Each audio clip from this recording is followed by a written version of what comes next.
everybody, I'm Dr. Boz. Welcome back to my channel. This is a series we are doing on pregnancy and keto. And is it safe? Can we do that? What's the rules? So welcome back, and I have my good friend Kylie. And Kylie has had an exciting weekend with a family, which will become all the bigger when the baby arrives, but the family that exists today gathered yesterday. Why don't you tell everybody what happened yesterday? So yesterday we just had a gender reveal party, and we're having a girl. Yay! Yeah. So that was fun. So as the mother of 3 boys, I didn't look at gender until they were born, and I had this girl name all the way along. So I put it on your little thing if you choose it. I'm sure. No pressure. No pressure. There you go. So the other parts, though, were we had a few days ago, we had our implant of our continuous glucose monitor. Yep. There were several questions I had from the folks who saw this, and so we're going to go through a few of those questions. First of all, how did you get a continuous glucose monitor? Well, you need a prescription, Who so knew? a doctor. Right. I actually think it is something I'm in conversation with the companies for, because it's kind of ridiculous. You shouldn't need a doctor for this. Should not need that. Like, come on. You are putting an app on your phone, essentially, or it's a meter, but you are putting the device in your arm, and you're continually checking your sugars. Right. And the reason we care so much about the blood sugars, not just in pregnancy, but in life, is because this variability is such a predictor for heart disease, for aging, for inflammation, and we don't need to control this. Physicians do not need to control this. This is something I want in the hands of all my patients. Right. And especially when they've got a critical time here, which is, how many weeks are you? Almost 24. Yeah. And then, so you're hitting the final trimester, and looking for the last chapter. They feel less nauseated, but their body becomes, in fact, one of my favorite things I told Kylie this past week was 3 pregnancies in, and I was so happy by the end of the first pregnancy when my OB said, you know that the reason you're so clumsy is because your joints are looser than they were before. It was, you got a little stumble and an ankle twist. I fell down the stairs this week. No! I'm in a boot. But what is amazing is that that's part of pregnancy, is things do loosen up, and I forever have used my clumsiness excuses. I'm sure it's from pregnancy. So let's go into a couple other questions that came along, and I'm going to let you, because you've done a lot of research, and you've been on several of these blogs about... Right. So Kylie, is it safe to do keto while pregnant? Yes. I mean, at the end of the day, yes. Especially if you're dealing with gestational diabetes, or whether you're not, right? I have plenty of friends that are pregnant currently that may or may not have gestational diabetes, and they know that when they eat a cupcake or have a piece of cake or whatever, that their blood sugars kind of skyrocket, and then they're puking, an hour later. Like, they're just sick, and it's just not something that's really told to you by an OBGYN or whatever, because I don't know, it's keto is so demonized amongst the public, amongst the media. But really what it comes down to is, I think also it's fat that's demonized, right? Like, I just had the question today, can you do keto while you're pregnant? Like, with that facial expression? And yes, you totally can. Well, aren't you concerned about your heart and all the fat that is like going through your veins? No, because when your body is burning ketones for fuel, that you're using that fat as a source of energy. You're not using sugar anymore. Absolutely. You do not have sugar in your veins to do that. So... I mean, one of the parts that I really think people miss out on is the predictor of heart disease is how high is your insulin. Yeah. And so if your sugars are well controlled, your insulin is lower. Insulin is a growth hormone. It insulates the body. It also, I mean, when you go back to the story that got me attracted to keto was my mom's cancer. And insulin being a growth factor for her cancer, we wanted to lower that sugar, raise her ketones. And, she had an incredible outcome at 71 years old, did amazing. But what is this unspoken language is how often, you know, sugar and carbs become this safe thing people can have. And what they don't realize is the hidden whisper behind those is insulin. Right. And the higher that insulin goes, the more inflamed, the more insulated. I like that connection of insulin insulates. It is a growth factor. It does make your body grow in all the wrong places. And when we predict heart disease, it is higher. There is a higher connection to insulin level than cholesterol levels. So as we look at, do we think your cholesterol is going to rise in pregnancy? Yes, we do. Do we think your cholesterol is going to rise with keto? Yes, we do. Do we think that is a predictor of heart disease for you? No. The biggest predictor of heart disease for you will be the insulin level that you have throughout your pregnancy and as you prepare for breastfeeding or nursing. Right. Well, and I think, you know, something that I always tell people is that for my job, for our health insurance, right, we have to get our cholesterol checked every year. So now that we've been doing keto for 14 months or whatever, I've now had to get my cholesterol checked 3 times within that time frame. And aside from the pregnancy, right, because that skews your numbers, it has always gone down. Yeah. And same with my husband. I mean, my husband he's done it with me, and his cholesterol dropped like 80 points. I mean, the total cholesterol did? Yes. I mean, it was crazy. And it's like, so for people to tell me, oh, that's so terrible for your cholesterol. No, look at my numbers. I will show you otherwise. And the people that I follow, like, you know, throughout social media blogs and everything else, they will screenshot their numbers as well, and they'll have the same results. So, like, I am not an anomaly here. Like, this is right across the board. Well, and I think, you know, there's a few people out there that have done the studies just on themselves, the biohackers, and they'll say, you know, the first few days of going keto and watch that cholesterol go up. And you're like, absolutely, you just started eating fat. When you get to the level of stabilized keto, you're eating so much less than they were before, that is one of the reasons that cholesterol is lower.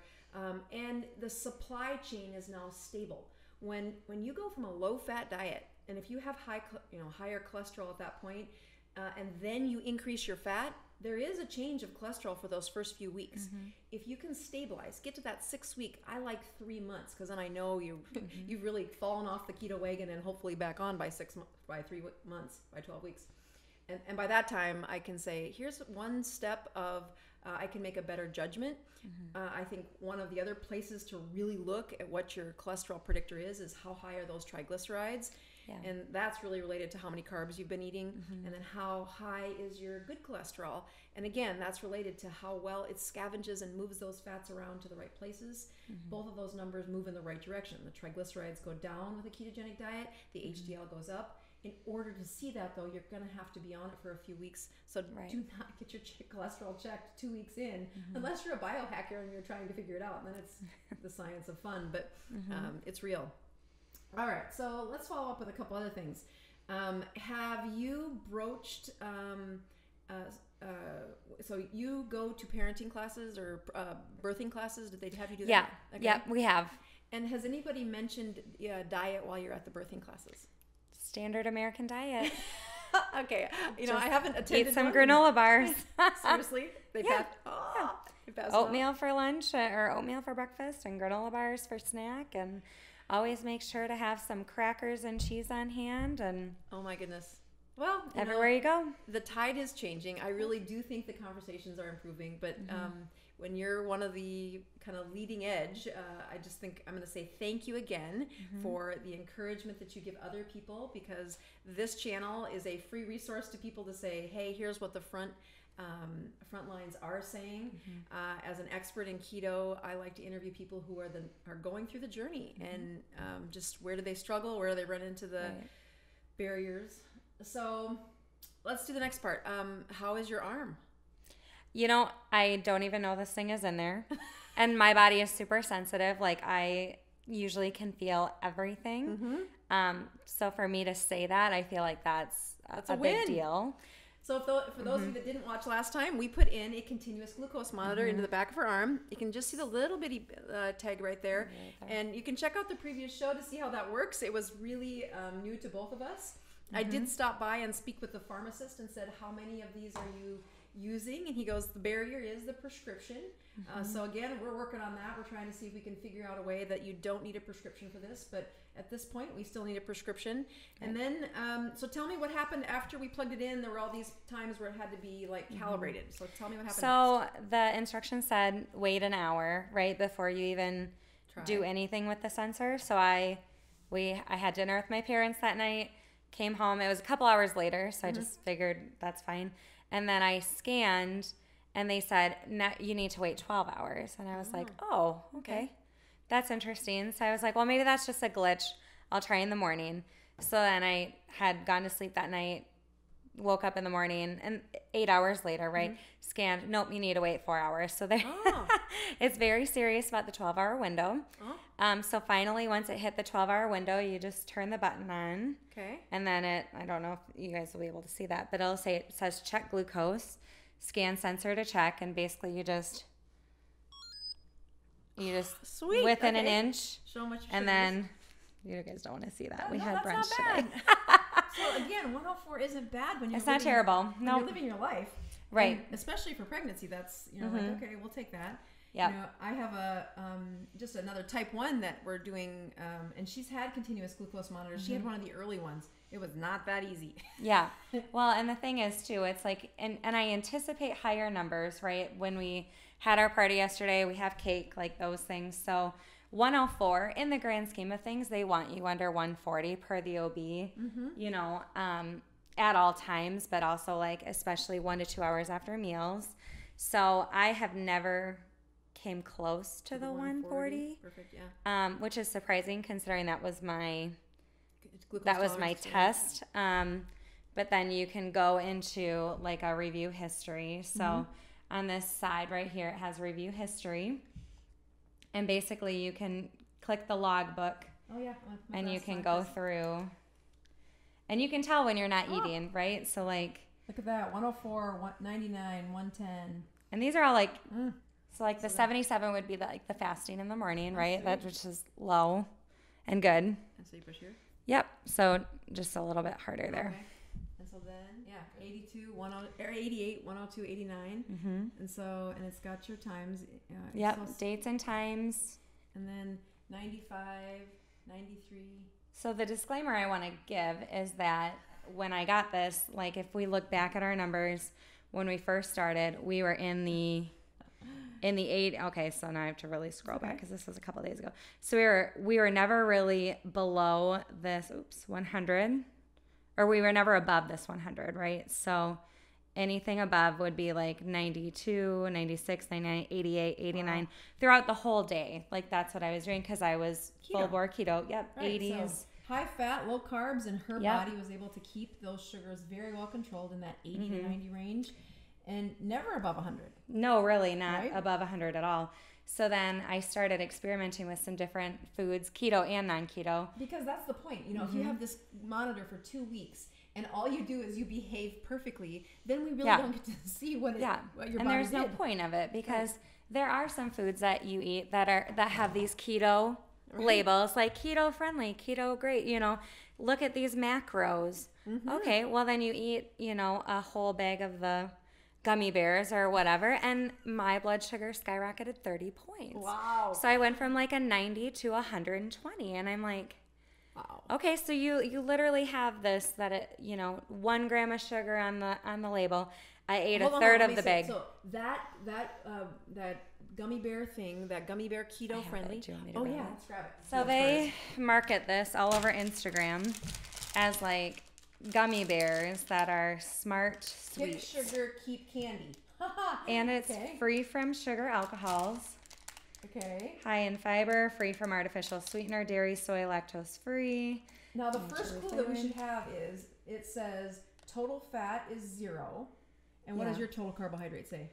Well, this one is 33. And this one's 35. 35. So already when I first got these, I was like, oh my, that's a day and a half's worth of carbs.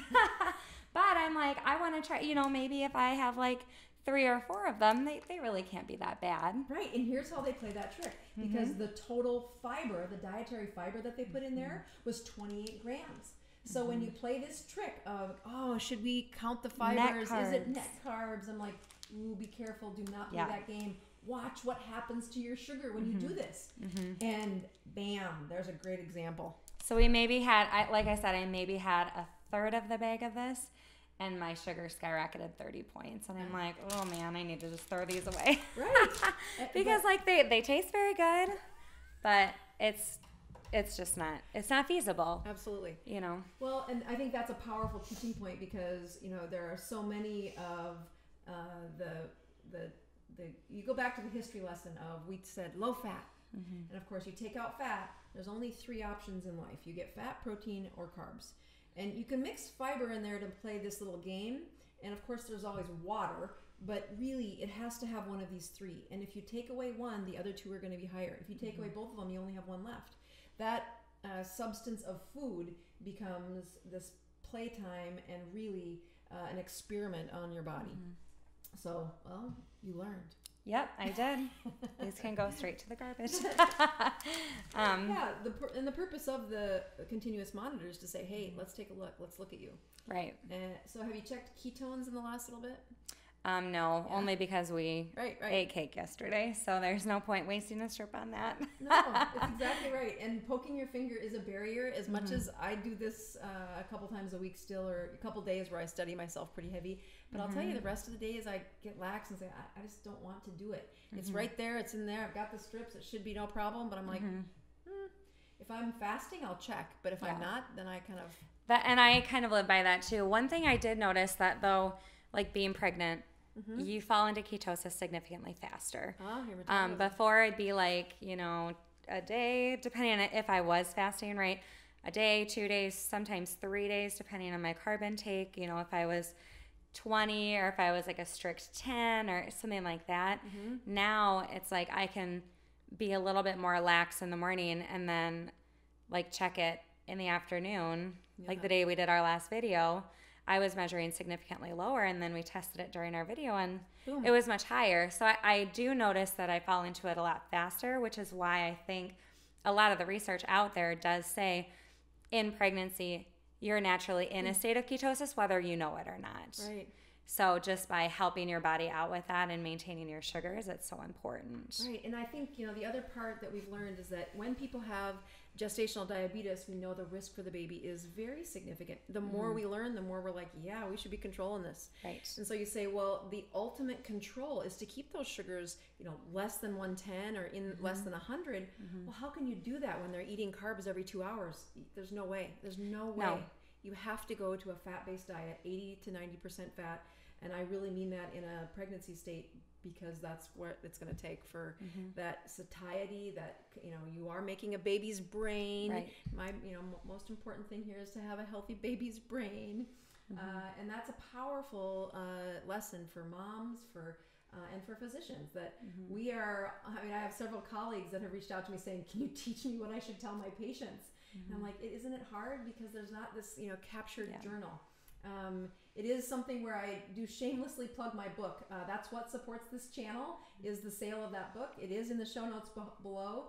And one of my favorite stories for people to write in and talk about is when they didn't know how to have the conversation with their doctor, they bought the book and gave it to their doctor. And those have been the most powerful teaching moments, where don't carry this on your own shoulders. It is a lot of conversation. There is some amazing science behind this. And I would just say, let me carry it to your doctor by delivering that book to them.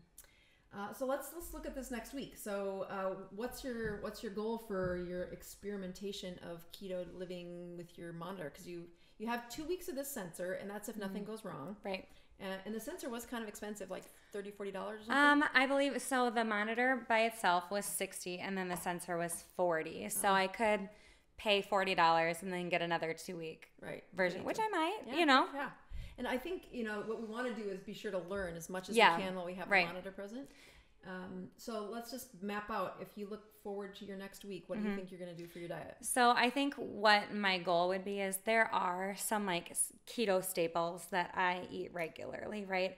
I do have a cereal that I like, and I'm really only eating a quarter, maybe a half of a cup, and I would like to see what that does do to my sugar. Yeah, that's a great one. One thing I did notice that I didn't mention before is that having that fiber conversation, I did notice that like when you're having this sugar with the fiber, right? It's significantly different than if you're having like a real fiber with like a real carbohydrate base with it.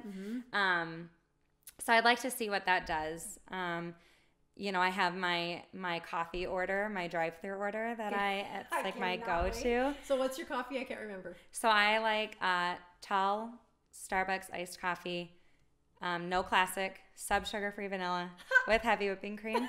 And I know, it's okay. It's all across the board. It has sucralose in it.